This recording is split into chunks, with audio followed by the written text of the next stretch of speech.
My secret favorite female character trope is the mean girl. And mean is truly an oversimplification because these girls can range from bratty to psychotic. 9 times out of 10, any book I read, anime, or TV show I watch, the mean girl character, or the tsundere, for those of you who speak anime, she's the character who keeps me interested, who I always end up rooting for. I know you know who I'm talking about because you probably hate her and refer to her as the bitch. And at first glance, I can see why. People who act like this in real life, especially at work, actually suck. This is the character who typically bullies the other characters in the show. She acts like a snob or is just rude. She makes everything difficult, especially towards the show's main protagonist. And she's typically always shown in contrast or being compared to the show's perfect pick-me Mary Sue female character. But sometimes she is the love interest and the victor. And when it comes to love, she always attracts the puppy lover boy character who's hopelessly devoted to her. I love this pairing, it's so cute. But a lot of the time, she is that girl. She's always unpopular with the fan base, I don't know why. She's usually confident, sassy, with aspirations, and maybe a funky little attitude, but there's typically a traumatic backstory to explain why. When written well, her story can be more compelling than the main characters, mostly because she isn't meant to be seen as perfect. I love imperfect characters. They have the most audacious, horrifying, and tragic stories, and there's so much room for character development, which is my favorite part of any storytelling. Unless the writers flop her redemption arc and she's just a bitch. Now, I'm not a mean girl. I'm an Aries, that's different. But sometimes I notice that I find myself over-identifying, over-dignifying, and over-analyzing these mean girl characters. So I thought I'd introduce you to an underrated mean girl character, Miss Emily Lacy, as we revisit her story in season 1 of the Hulu series Harlots. I love period dramas, whether it's film or literature. Historical fiction, the blending of our history and fictional characters and events, has always been my favorite genre. I like time traveling to the past through imagination. I like seeing the different eras through different perspectives. I love the costumes especially. Not even kidding, they kind of turned me into a history buff. The Crown is the only reason I know so much about the British monarchy. Meaning, it sparked my interest into looking into the actual factual history. I know The Crown is a fictional TV show, relax. And so I get it. You guys are Bridgerton girlies. But I feel like not enough of you have even heard of Harlots, which makes me so sad. Especially because Harlots makes Bridgerton look like the most delulu pick-me-girl series to ever surpass Twilight. Harlots is a story set in 1763 London. London's economy is booming and the city is growing rapidly. And the show lets us know in the very first moments that 1 in 5 women makes a living selling, kitty cat. Side note, I love the Harlots score. It's a cool electric guitar rock and roll sound mixed with some old-timey instrument from the show's time period. It kind of reminds me of the music in Sofia Coppola's Marie Antoinette, but way better. So, translation for you Bridgerton stans. This is the story of the girls that Daphne's loosey-goosey brother Anthony frequented often. Honestly, these would be the girls all the men of Bridgerton, Anthony, Colin, and your sexy duke would disappear too. And these girls weren't as privileged as Daphne and them. In Bridgerton and Harlots, despite being in complete opposite societal classes, both women are faced with extremely limited opportunities. The biggest opportunity is something they both have in common, but used in different ways. For the Bridgerton ladies, in order to have access to money, they must secure a man at youth, get him to marry her, and then quickly squeeze out heirs so she doesn't risk eviction.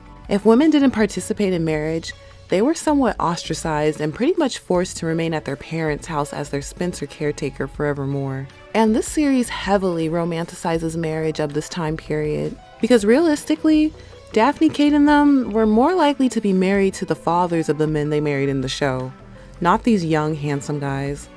Those dudes were very occupied and interested in having fun with another group of women.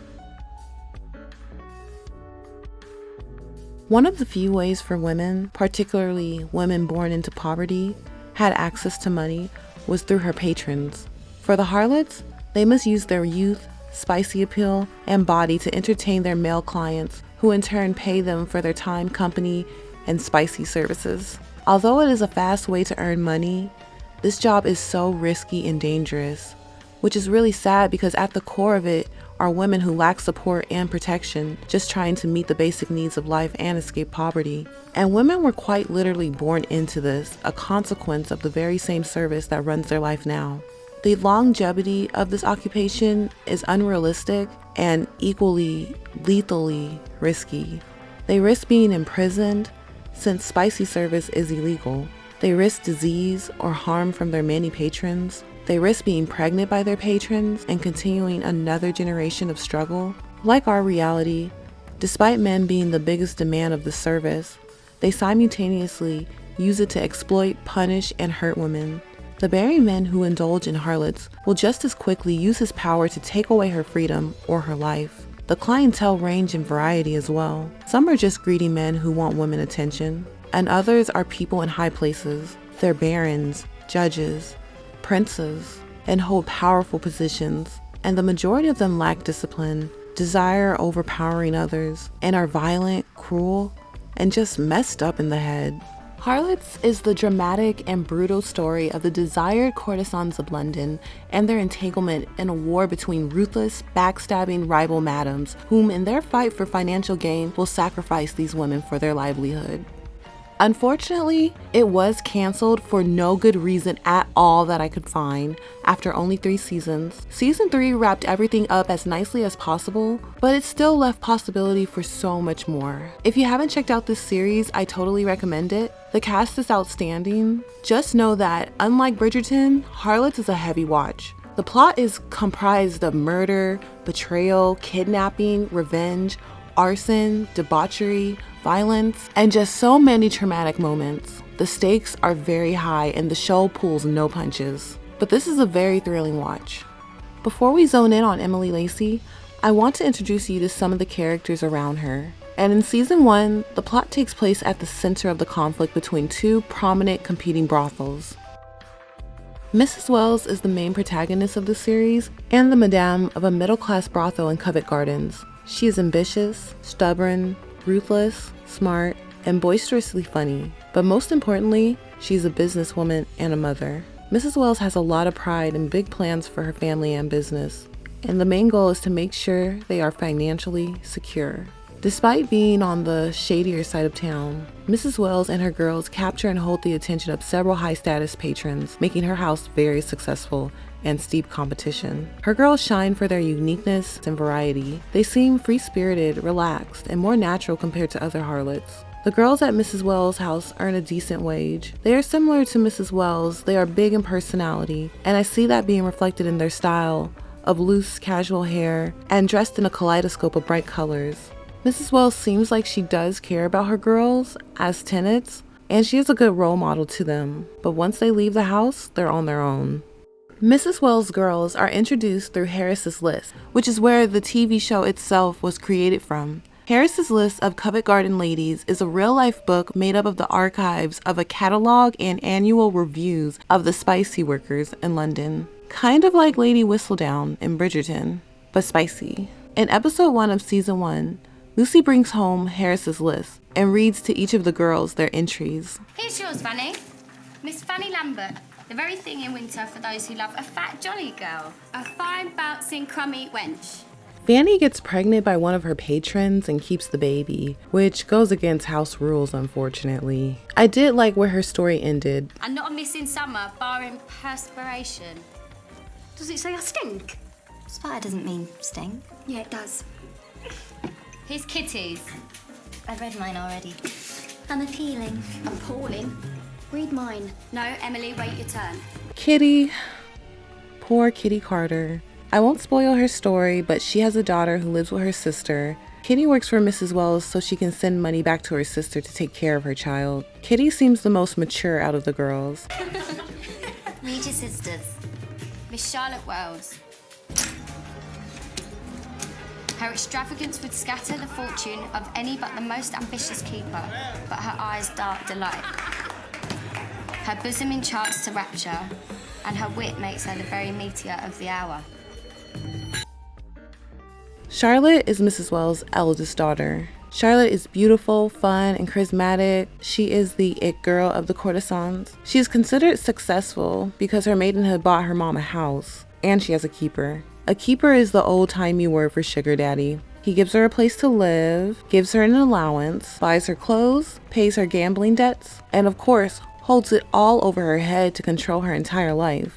Charlotte's arc is super interesting. Her keeper wants her to sign a contract basically making her his property. Charlotte can't stand her keeper. He's unstable, hysterical, an idiot, and he's obsessed with controlling Charlotte. Mrs. Wells is devoted to the success of her daughters, and she thinks Charlotte is an idiot for not wanting to become a man's property. Ma, I haven't signed. How can I relinquish my freedom to a man who thinks I'm a pineapple? You need to be his property. Men don't respect. They respect property. That's for what you made me. I'll be in there next year. I doubt it. Ma keeps you cosseted up like a baby. She's waiting for the right call. Just better get a move on. You're losing your shine. What, like you have? Lucy is Mrs. Wells' youngest daughter. She aspires to be as successful as Charlotte and truly just wants to help her family. But a lot of her journey is haunting. Mrs. Wells plans to sell Lucy's virginity to the highest bidder. Very Memoirs of a Geisha coded. So she's not in Harris's list yet. Lucy is another one of my favorite characters in Harlots who I spend time identifying with. I'll probably have a video dedicated to her very soon. And then finally, we have the star of this video, Emily Lacy. Read mine. Miss Emily Lacy. A wretched piece. Nasty, disagreeable, snuffy lech. Without even one good quality. Doesn't say that. Walks like a parrot. And swears like a drunken drag. Emily Lacy has a horrible attitude. She's mean, argumentative towards the other girls, distrusting, conceited, and very ignorant. Ignorance is truly her Achilles heel because so many of her poor decisions could have been avoided if only she knew more about what she gets herself into. Emily is also illiterate. She never learned how to read. We don't know much about her family, but it seems like she grew up in poverty. But she put that behind her and became a very skilled harlot. Mrs. Wells refers to her as her best girl, meaning Emily is the top earner at the brothel. Emily also has an ambitious nature, but due to her ignorance and attitude, everything she initiates goes left. Emily's first mistake was leaving the Wells house. After what was basically a raid of spicy workers, the law arrests Mrs. Wells and her girls for running a brothel. This was intentionally orchestrated by a certain someone who can't stand competition. Mrs. Wells was ultimately fined. No one got locked up, but Emily is offended. Emily is arrogant and ungrateful. Last night left her feeling upset and humiliated like everyone else, and she expresses it by complaining about Mrs. Wells, annoying everyone, and she's really mad about having to walk home. What Emily doesn't realize is that things could have been so much worse. They could have been attacked and violated, imprisoned, sent to live in a madhouse, deported to America, or worse. Sick of Covent Garden, sick of Margaret Wells and her two-faced clucking. Sweet Emily, why don't you just cluck off? After some sass from Kitty, Emily decides she will cluck off, and she clucks right over to Mrs. Quigley's house. Lydia Quigley is the madame of another successful hidden-in-plain-sight brothel in Soho, the fancy-smancy side of town. She runs a very luxury, elegant, and expensive house. Her girls wear pastels and whites, their hair is styled high and pulled back and tight, they play instruments, and basically try to present themselves as upper-class ladies. Her taste reflects her deep desperation to be included with the high-ranking members of society. Her house has one of the best reputations with the upper-class nobilities of London, including judges and law enforcement. So Quigley has a lot of pull. She can set the law upon her competition because they're her biggest patrons. Emily is impressed immediately by what she sees and tries to secure a position. Look what came to the door, Ma. I would have sent it away, but it has some rather unusual curves. However, Quigley thinks Emily is a gutter rat and dismisses her, despite her son Charles's encouragement to take Emily in. I earn a fortune for my current house. You're nothing but a barefoot animal, my dear. Shakespeare and my girls would know that. Take her out. I am constantly asked for. Mrs. Wells has me on my back morning, noon and night. When Lydia hears that Emily was one of Mrs. Wells' girls, she does a complete 180. Lydia is extremely petty and will take any opportunity to take Mrs. Wells down. When Mrs. Wells was a little girl, her mother sold her to Lydia Quigley for a pair of shoes. Lydia, in turn, sold Mrs. Wells over and over and over. And the time Mrs. Wells spent with Lydia as a child was so traumatizing. I think it's why she's consistently clawing at financial opportunities and is so desperate to see her daughters earn financial success. And it's why she's so ferociously protective over her daughters too. Mrs. Wells has never forgotten or forgiven Mrs. Quigley, and the two of them have so much hatred between them that it supersedes their competing businesses. Mrs. Quigley is the mortal enemy of Mrs. Wells and probably one of the most terrifying characters in this show. Her actress is brilliant, and honestly, Mrs. Quigley is the true mean girl of this show. Emily and even Lydia's son Charles are completely ignorant to all of this, but Quigley wastes no time. She tells Emily she will take her in, pay for the dress Mrs. Wells rented her, and then locks her in a room for days.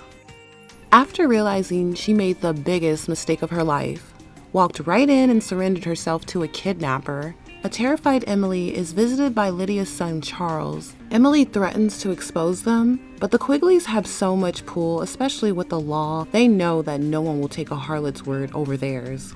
Charles creepily teases Emily and basically tells her to get used to it. She's not leaving. When he tells her that they had a girl who left to be the mistress to the Duke of Norfolk, Emily seems to slightly reconsider. Time goes by. Emily has been working for Quigley for a while and believes she's on her way to earning a fortune. Got this to pay for first. Quigley puts it on your debt. La robe, le parfum, les chaussures, your meals, your room. She takes it from your money. We think, oh yes, I will get rich. But Mrs. Quigley, only she gets rich. It is then revealed by her co-workers, Anne and Mary Louise, that Quigley does not pay her girls well, or at all. Just outside of Emily's locked room, Mrs. Quigley meets with the justice. He comes for a girl, but not just any girl. He wants a girl that Lydia is willing to dispose of afterwards. He baits her with access to more money and power. As days go by, Emily is becoming quite popular at Quigley's, as she was at Mrs. Wells' house. She is finding out information for Quigley from her patrons, and Charles is falling in complete lust. One day, Harris's List publishes a story about a formerly famous harlot, Mary Cooper, who is dying of a STD pox she caught back when she lived and worked at Quigley's. Mary Cooper is a sad story. She was a Golden Square star at Quigley's, and once she got sick, Quigley kicked her out. Mrs. Wells found her dying on the street and decided to use her to fight back against Quigley for sending the raid in episode 1. Lydia, clearly frustrated, snaps back at Emily, whose snide comments aren't tolerated at all. Lydia does not want her girls to get too comfortable or step out of line. Also, this is the second time Emily has been compared to a parrot. But Mrs. Wells' plan works. Due to the rumor, none of Quigley's clients are booking appointments, and Emily continues to be so unserious, mocking Quigley behind her back and wrapping her lustful son around her finger. Finally, after reading the room, Emily asks him about the feud between Mrs. Wells and his mom. What is it between Mrs. Wells and your mama? This makes him want to know, and Lydia gives her son her side of the story. I once made the mistake treating Margaret Wells like my own. I took her into my home. She betrayed me. Had me arrested on a vindictive charge, kidnapping. I could have hanged. That woman is pure menace. Emily begins to really test Lydia by messing with her business. I will depart, madam, before a stench like the Fleet ditch reaches me. You vile wretch. You're more repulsive than the blackening corpse left on my doorstep. It wasn't deliberate, Mama. I think her belly is unsettled. And today you will fast, so as not to upset your stomach further. Give me, gentlemen. As punishment, Lydia locks Emily away in her room without food. But Charles is Emily's puppy and brings her food and a warning. You've got to stop playing the jester. Mama once starved the girl for 3 days. She didn't have a little Charlie to look after her, did she? I'm not joking, Emily. He warns Emily not to go too far with his mother because there will be horrifying consequences. If you go too far, she'll give you Mr. Osborne. And who is Mr. Osborne? He's the short straw. Mrs. Wells and Mrs. Quigley are two very different bods. One stark difference is how they protect their girls. Mrs. Wells, despite not having powerful influence, connections, or resources, is dedicated to protecting her girls and would not let any man disrespect, let alone hurt them under her roof. Mrs. Quigley presents the illusion of security and protection through her extravagant wealth, but she will allow any patron to do anything to her girls for the right price. Her girls are disposable. Mrs. Quigley has no sympathy for women. She is very male identified, and those are the most dangerous kind of women to be around. It isn't long before Emily is sent right to me. I was actually kind of proud of Charles in that moment. He stood up to two whole people in defense of Emily Lacy, and Mr. Osborne was one of Lydia's top clients. He's gone. Never to return. I vanquished him. For you. Charles likes validation. Margaret Wells openly taunts God. Her house sits like a crusting scab over the suppurating boil of hell. Thank you, Mrs. Scamwell. Thank you for showing those sinners where to come. Mrs. Wells took that, spun it, and is now hosting a Hades underworld masquerade party. On the night of the party, Charles sneaks out with the Quigley girls, excluding Emily. He plans. This disgusts Emily. Charles seems like he wants to be Emily's knight, but he fears his mother more. I feel like Lydia intentionally raised Charles to be a punk. I can imagine she didn't want to worry about him overpowering her as he grew to be a man. Surely, in this time period, Charles could easily usurp Lydia and take control of all the money and the house. And the law would stand by his side, because he has the money-controlling, house-governing organs. You gave Margaret Wells my girl. They spirited her away. I couldn't find her. You went to that kennel with 3 pieces of my property. What did you think would happen? Well, we meant to steal her trade. Yes, and instead she stole mine. You let that she-hound run rings around you just like that sly harpy upstairs. Oh, you're a man. And the strain the fighting has put on her family, she decides to handle things differently. Instead of gloating and treating Quigley the same way she was treated when she took Margaret's best girl, she shows up to Quigley's house and pays for Mary Louise in a dignified manner. Margaret Wells tries to call a ceasefire, but Lydia Quigley refuses. When Mrs. Wells calls her a kidnapper out loud, Mrs. Quigley loses it. Mary Louise tells me that you still keep your girls locked in. Sounds an awful lot like kidnap. You dare! You dare! Play that vengeful trick on me again, and I will raise your house to the ground with you and all your vile spawn in it. As Mrs. Wells leaves, Emily Lacy catches sight of her and calls after her desperately. Mrs. Wells! Mrs. Wells! She is stopped by the doorman. Furiously, Quigley takes out all of her anger on Emily and savagely attacks her. Charles tries to jump in and protect Emily, gets hit, and runs out of the house like a coward. Emily is getting desperate. The torment is becoming too much to bear, and she is finally realizing how dangerous Mrs. Quigley is. She knows she won't survive much longer. Charles returns to Emily later that day, drunk. I don't think Charles actually loves Emily, despite everything he says. I think he has mommy issues and seeks validation from every woman who looks at him with disgust and disappointment. He starts mumbling to Emily fantasies, claiming he'll lock away his mother in a madhouse, and Emily and Charles together can rule her home. He also adds that Emily can retire harloting. Emily is disgusted with Charles's uselessness. He's a man, and the patriarchy is patriarchying, yet he refuses to utilize his privilege and power.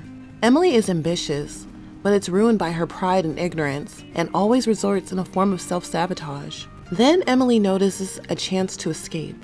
In his despair, Charles is drinking some kind of alcohol mixed with a drug to make him sleep or the pain subside. Now, it's sad it has to come to this because I don't think Emily wanted to hurt Charles. It's clearly a life or death situation, and Emily is playing the only card she has left. Emily has begged Charles to let her go since the moment they kidnapped her, desperately reiterating that his mother will kill her. Charles, who desperately wants to be Emily's hero, is way too afraid of his mother to save Emily's life. Plus, at the moment, he's more sympathetic towards himself after accidentally getting hit in the crossfire. Sometimes it seems like the two of them have a friendship growing, But Emily is his prisoner, so anything on her side is clearly Stockholm Syndrome and survival. It's sad how Emily betrays the only person who kind of cared about her, similar to how she treated Mrs. Wells before she left. But it's hard for me to blame her for these tough choices because her situations are so dire. Emily takes her chances and escapes. Emily runs all the way to Mrs. Wells' house and begs at her feet. Coldly, Mrs. Wells denies her. This was harsh of Mrs. Wells. Everyone can see that Emily is hurt and desperately needs help. Plus, Mrs. Wells knows personally what a horror it is to live with Quigley. I think Mrs. Wells is afraid to upset Quigley after she just tried to initiate peace between the two. There is another reason why Mrs. Wells sought peace that day. Yes, it's straining her family and her business, but at this point of the season, Mrs. Wells has new skeletons in her closet, and she can't risk being exposed, especially by Quigley. And unfortunately, Emily Lacy reminds me of that saying, "I'm sorry doesn't always open doors that disrespect shut." Emily needs Mrs. Wells. When Lydia finds Charles poisoned and comatose, she will burn down any kitty cat house who dares to hide Emily Lacy. And Emily knows that. She isn't as ignorant as before. She knows who Mrs. Quigley truly is, and she seriously needs help escaping her. But Emily has no resources nor friends. This is something that makes me sympathetic to most Mean Girl characters. Because of their earlier actions, how they treated people, their mean, distrusting, and difficult disposition, and overall unfriendliness, they have no friends, no one to turn to when things really get real. Poorly written Mean Girl characters usually die at this point of the story, but I appreciate it when these rock-bottom circumstances jumpstart their redemption arc. Plus, I admire a character who can, against all odds, fight their way back on top. Regardless, Mrs. Wells' actions does not sit well with her girls. Later, on the dirty London streets that are giving flea bottom, Nancy finds Emily Lacy looking bad. She's dirty, bleeding, and has this sad, faraway look on her face. I didn't introduce you to Nancy earlier, but she's a main character, and no, she's not a pirate, that's just her style. Nancy is a harlot too. Her clients like her to choke and hit them, you know the types. Nancy too was a child taken in by Quigley and grew up with Mrs. Wells. They're best friends. Nancy isn't ambitious, but she is caring. She has her own shabby house on the struggling side of town, but it seems more of a shelter for low-budget homeless harlots than a business. Emily's vile arrogance and misused pride makes another appearance when she's unable to humble herself and accept help from Nancy. She looks down on Nancy's home, although Nancy is simply trying to get her off the street. Later that night, Emily is desperately roaming the streets. She looks terrible and sounds crazy. She catches sight of herself and looks shocked. This immediately humbles her, and she goes to hide away at Nancy's, knowing Quigley will seek revenge for nearly killing her son. And she's absolutely right. After Charles miraculously pulls through, Quigley begins relentlessly stalking Mrs. Wells' house looking for Emily Lacy. Mrs. Wells denies telling Quigley anything at first, but as the drama on her side of the show heats up, Mrs. Wells, desperate to keep some kind of peace with Lydia Quigley, finally reveals where Emily is hiding. She's at Nancy's. That's my good girl. You always tell Mama the truth. And Quigley wastes no time. Emily is kidnapped. Quigley has Emily bound and hidden in some random, dark, creepy location. This is a room Quigley has been using throughout the season to lure and trap young, unexpecting ladies to sacrifice them to her patrons. Quigley would go to young women who are looking for work, such as housekeeping or nannies, and pretend to offer them a job at her lavish house. Grateful, these women would quickly accept and then end up here in Emily's possession, and then disappear forever. This is the foundation of Lydia's success. The reason she has influence with the law, high-ranking nobility as patrons, and can afford such a huge house in Golden Square is mostly because of this kind of diabolical human. I don't know if I can say the word on YouTube, but it starts with a T. But this is probably the most personal transaction for Mrs. Quigley because she hates Emily Lacy and wants revenge.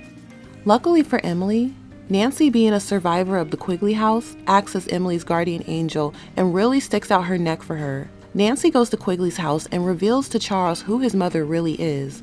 Nancy tells him how she kidnaps girls and they disappear. She opens his eyes to how vengeful his mother is and that makes Charles worry about the fate of Emily Lacy. Charles, despite nearly dying, remains sympathetic to Emily Lacy afterwards. He knew that she didn't want to hurt him, but was desperate to escape, and had good reason to. He realized that the ways he thought he was protecting her was nothing at all, and after hearing Nancy spell it out to him, and honestly accepting the true nature of his mother, who if anyone can confirm, it would definitely be her son, Charles starts to realize that Emily is in true peril, and well, it actually makes him act. Charles uncharacteristically outsmarts his mother and discovers where she's hiding Emily Lacy. It is revealed that the Justice is the one disposing the girls Lydia has been kidnapping throughout the season. This is the same man who fined Mrs. Wells in the first episode and has been mercilessly using the law to abuse and snatch the freedom of any harlot in the business. But he's like one of the biggest patrons of harlots. You see the contradictions. You see the hypocrisy.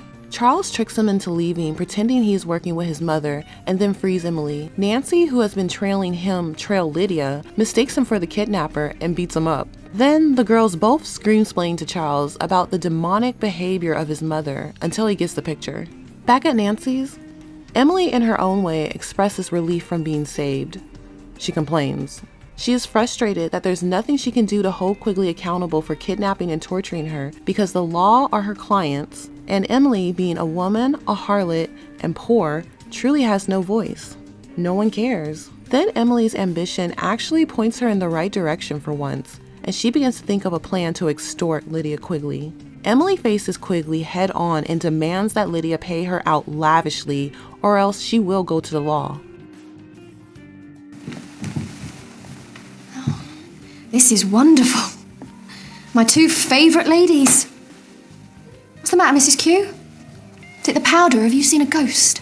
Unknown to Emily, who doesn't really intend to go to the law because she knows how hopeless that would be, Quigley has lost her influence. Her justice patron, well, let's just say he got demoted. But that doesn't mean that she has to take Emily Lacy's threats. Lydia practically spits in Emily Lacy's face until Charles backs her up. Don't speak to her like that. You take her side? I want recompense. You shall have it. Charles, for the first time, asserting his power as master of the house, guarantees Emily that she will have the money, her dresses, and a deed to one of Lydia's houses. Miss Lacy will have all she wants. Charles is so disgusted with his mother after discovering the truth about the trade she participates in. I'm leaving you. As of this moment, you're alone. And he leaves her for Emily. Emily glows up on Lydia's coin. In her final scene of the first season, we see Emily flirting with two gentlemen, possibly working, while Charles looks on begrudgingly. A hint at their troubles to come in season 2. But yeah, more or less, that's Emily's side of things during the first season of Harlots. I hope it wasn't too scary. I did warn you, Harlots really takes it there. And that was just Emily's side. She's not even one of the biggest characters in the show. There are so many characters and stories interwoven in this series. Emily's introduction depicted how dangerous it is trying to succeed in this industry without any connections, influence, or just common sense. Emily's bad attitude nearly cost her her life. Of course, bad attitude or not, it doesn't really matter when you're dealing with the devil.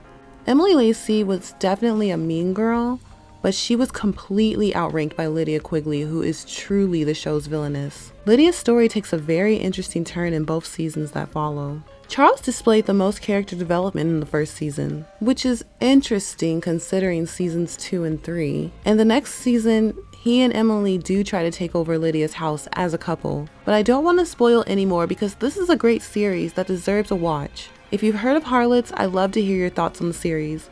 If you haven't heard of it until now, I'd love to hear your opinions too.